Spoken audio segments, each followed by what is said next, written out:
All right, up the steps we go to this week's episode. Of surviving Dudo. Dudo. Shadow. Okay.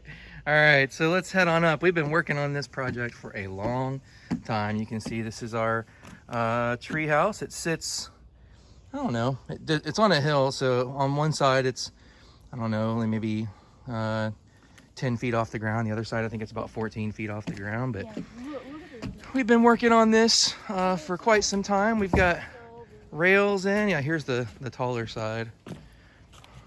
It's down there. It's kind of really hard to see, I think, when you're probably we need to have somebody down there so you can say, hey. That's like the GoPro effect. Yeah, kinda.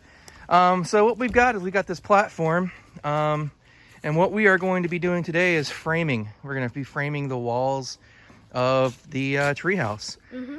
What else are we going to use this treehouse for? Deer hunting. Yeah, that's right. That's right. Hey, it's a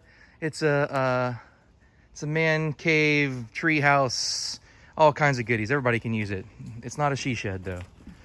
Sorry, babe. So here's what we're working with. We've got our 2x4s. Everything up here so far that's going to be exposed to the elements is pressure treated wood. Why is it important to use pressure treated wood? So it doesn't rot. Yep. And then we're going to do the framing with just regular non-pressure treated wood because that's going to all be covered up just like you would in a house. So we don't have to spend the extra money for pressure treated wood for the frame. So there we go. We're going to be using... Wait, so that isn't pressure treated? Correct. Yeah. Okay. Once we put the walls on and the roof on, we'll be good to go. The roof, is the roof going to be like sheet metal? Watch out. Yeah, probably. Like the barn? Yeah. Yay. Yeah. That looks cool. Cool. So we're going to be using a pneumatic framing nailer. We've got the saw up here. We're running power from... How big the nailer is. Yeah, that's a big nailer. Framing nailers are kind of big. Lots of nails. Oh, Yep. that thing's chunky. It is. It is. We're running power from the chicken coop, which is way over there. Believe it or not, yes, our chicken coop has power. It also has Wi-Fi. Because hey, even chickens need a little bit of googling from here, every once in a while, right? But anyway, that's over there. That actually runs power from the house. So it's kind of a long run. I'm not sure if our tools are actually gonna trip the breaker or not. We'll find out later. But anyway, yeah, what we're gonna do is we're gonna have 10-foot walls all the way around, and then we're gonna have a 3-foot wraparound porch around this whole thing. That would be very nice. It's gonna be very cool. It's gonna be nice. And then I'll have another video. I'm not sure if I'm gonna post it before or after this video that'll show the footers and how we did the footers. We actually did 4 pretty significant footers here. In fact, I'll walk down and kind of show you a little bit about those. We did 4 of them, which by my math should hold all the weight that we're gonna put on it. The weight of the structure on the footers is not a problem. The problem is the ability of the kind of soil that we have in our location to hold the weight in 4 places. So all that is, you can see this has been here about a year because it's been taking us a while to get to this. But hey, we're on COVID time now, right? And so now we've got time to do it.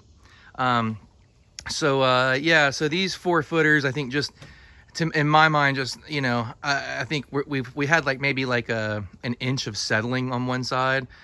So what I'm going to do is I'm going to jack up that side and install spacers, but then to distribute the load a little better, went ahead and poured another footer on each side. So we're going to be installing another 6x6 post. You'll notice these are 2x12s running across for the main supports, and it's 3 of them sandwiched together. So it's like a 6x12 going all the way across on each side. And you can see this thing is built like a tank. These supports on the side keep everything from swaying. You remember when we before we put the supports on the sides and how you would get up there and the whole thing was like, it was like, yeah, it was crazy. I couldn't even stand up. So I know you can pretty much you can make those shorter. It doesn't have to be gigantic like this. But for me and my kids, I wanted to make it a lot stronger. And so with these middle supports, those are actually going to go kind of in between like that. Yep, they're gonna go in between, and then we're gonna connect the sides into that middle as well. So this thing is really gonna be strong, which is good. So anyway, there's a bunch of our wood, and we're gonna go ahead and get to it. We'll update along the way.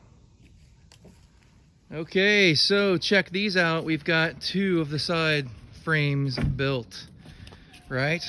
4x4 post, which is exactly 8 feet.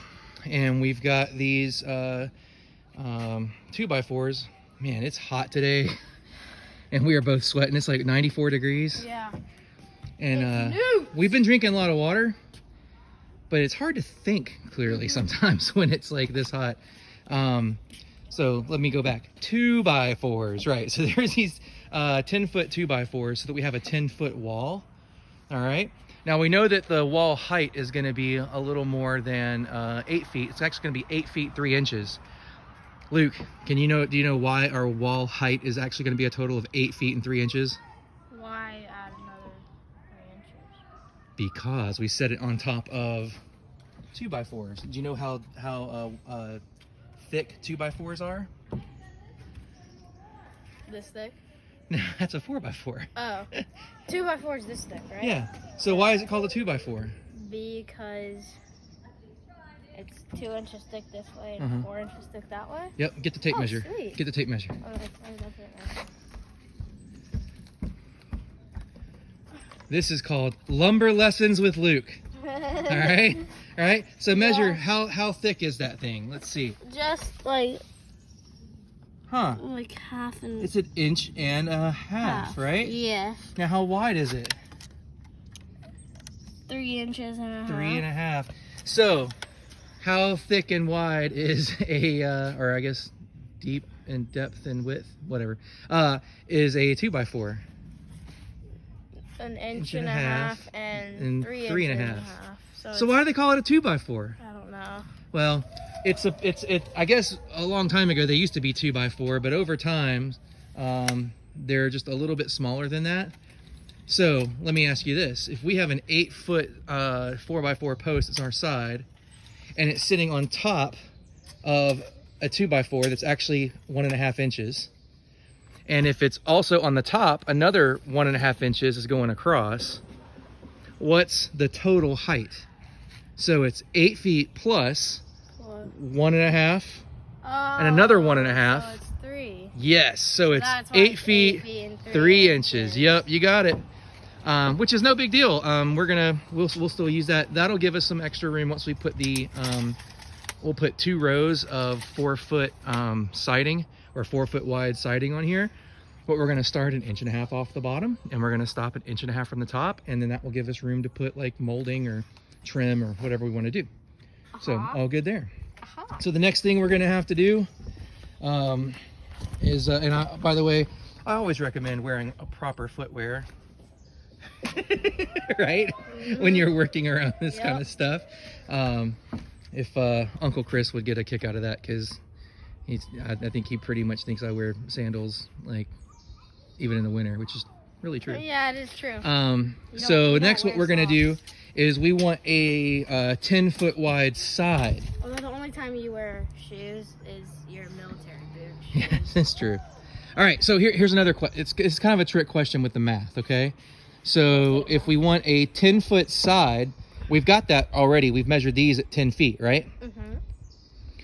So we've got a 10-foot left side and a 10-foot long right side. We also want a 10-foot front and a 10-foot back. That's 4 feet. So how long should this is gonna be hard? How long then should we measure the bottom board and top board for the front and the back? Because remember the sides were 10 feet long exactly, right? Right. So how long should these be? Oh, he's gonna figure this out. So that's 3.5. That's 3.5. So that's like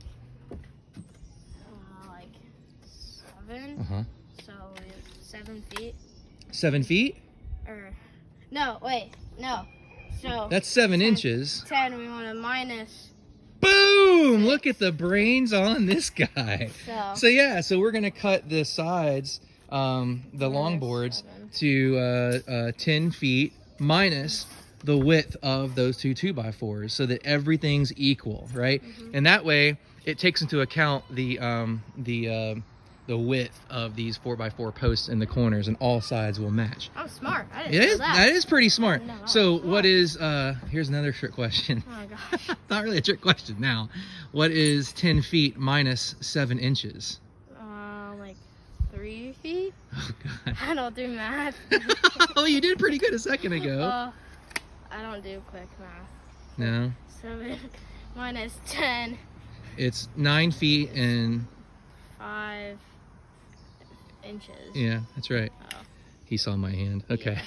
All right. Well, we're gonna get that going. Wait, but 10 minus 7 is 3. Right? Well, that's in feet. In feet. But a foot is 12 inches. So you have to Oh. say it's basically 12 minus 7. Oh, whoops. Yeah, it's fine. It's fine. At least you're pretty. All right. All right, so we're going to get that going, and then here in a few minutes, we should be able to see this connected into like a big giant cube. Yeah. And that's going to be our walls, and then we'll go from there. I really hope it does take a few minutes, like you said. Okay. Because what?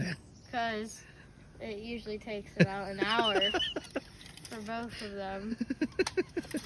So I'm not. That's so funny. Because you're being so you're really trying to be kind of nice and polite, but what you're saying is I greatly underestimate how much time it takes to do things. All right. Oh man. Okay, let's get to it. Okay.